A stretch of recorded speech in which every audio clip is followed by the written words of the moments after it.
हमने हमारे पिछले वीडियो में भगवान शिव और उनसे जुड़ी हुई कई कल्याणकारी बातों पे चर्चा की है। अक्सर भगवान शिव को अर्ध नारीश्वर रूप में दिखाया जाता है। शिव लिंग और योनि भी उनके अर्ध नारीश्वर रूप के प्रतीक हैं। अब अगर मैं आपको बोलूं कि शिव ही नहीं, आप हम सभी अर्धनारीश्वर हैं, तो आपको थोड़ा अजीब तो लगेगा, लेकिन इसमें अजीब लगने की बात बिल्कुल भी नहीं है। हम सब लोग अर्धनारीश्वर रूप हैं। भगवान शिव के दाहिना अंग मैस्कुलाइन पुरुष नर है और बायां अंग नारी है, फेमिनाइन है। भगवान कृष्ण अपनी बाईं ओर राधा को रखते हैं। उनका सिर भी अक्सर बाईं ओर झुका हुआ मिलता है। हम लोग अपनी पत्नी को अपने बाईं ओर बैठाते हैं, वामांगी कहा जाता है भाई उसे। तो ये नर नारी प्रकृति, इसका क्या रहस्य है? मतलब आप एक प्रयोग देखिए कि एक तरफ भगवान शिव हैं जिनको भूख नहीं लगती है, और दूसरे उसके नारी रूप के अंदर माता पार्वती हैं जो अन्नपूर्णा है। उसको वह पुरुष उसके साथ है जिसको भूख नहीं लगती है। आखिर इस अजीब से प्रयोग के रहस्य को समझने की तो जरूरत है ना। देखो, जो दाहिना भाग है पुरुष है, वो क्रियाशीलता है, वो आक्रामकता है, वह प्रकृति का दोहन करने की, संसाधनों को नीचे से निकालने की क्षमताओं का प्रतीक है। और जो बायां भाग है ना, हमारे दिल यानी कि हृदय, ये भी हमारा जो बायां भाग है बाईं तरफ ही होता है। ये कभी दाईं तरफ देखा क्या आपने?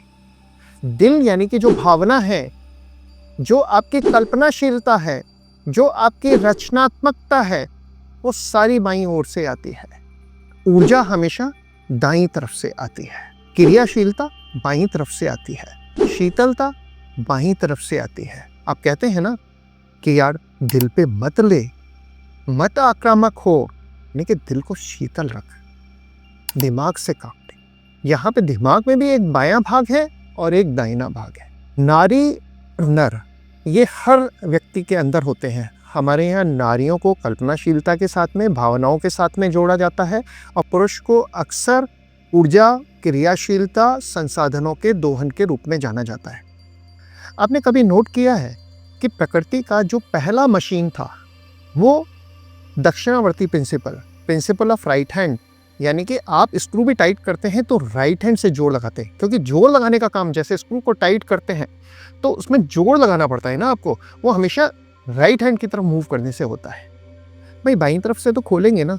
2-5 हज़ार साल पहले चले जाइए इस फर्क को महसूस करने के लिए, जब प्रकृति थी कि आपके आसपास ये सब संसाधन वगैरह नहीं है क्या कि सुबह एक पिंड, जिसे आप सूरज कहते हैं, वो एक दिशा से निकलता है, जिसे आपने बाद में पूरब कहा, यानी कि वो पूरब से निकल रहा है, और आपकी परछाई बहुत लंबी है। सूरज जैसे जैसे आपके सिर के ऊपर आ रहा है, वैसे वैसे वो परछाई छोटी होती जा रही है। एक समय होता है आपकी परछाई बहुत छोटी हो जाती है, और वो पॉइंट हमने बाद में कहा दक्षिण है, और फिर धीरे धीरे परछाई बढ़ती जाती है और पश्चिम में जाकर के सूरज अस्त हो जाता है।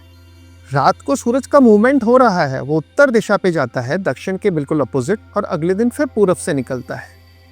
अब देखिए, सूरज पूरब से निकला, दक्षिण की तरफ गया, पश्चिम में अस्त हुआ, फिर उत्तर की तरफ गया, फिर पूरब में आया और उदय हुआ।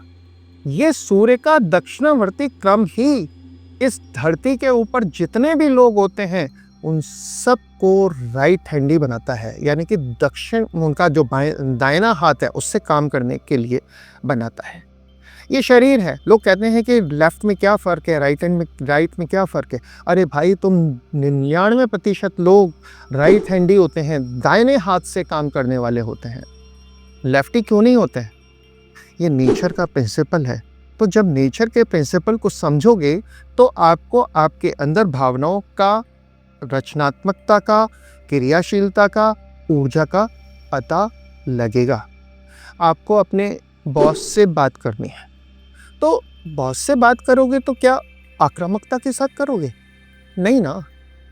यानी कि वहाँ पर आपको हमेशा रचनात्मकता के साथ में और शीतलता के साथ बात करनी है। यानी कि यहीं पे जो स्वर विज्ञान वाले लोग होते हैं, वो कहते हैं उस समय आपका बायाँ स्वर चलना चाहिए। इस पे हम कभी बाद में चर्चा करेंगे।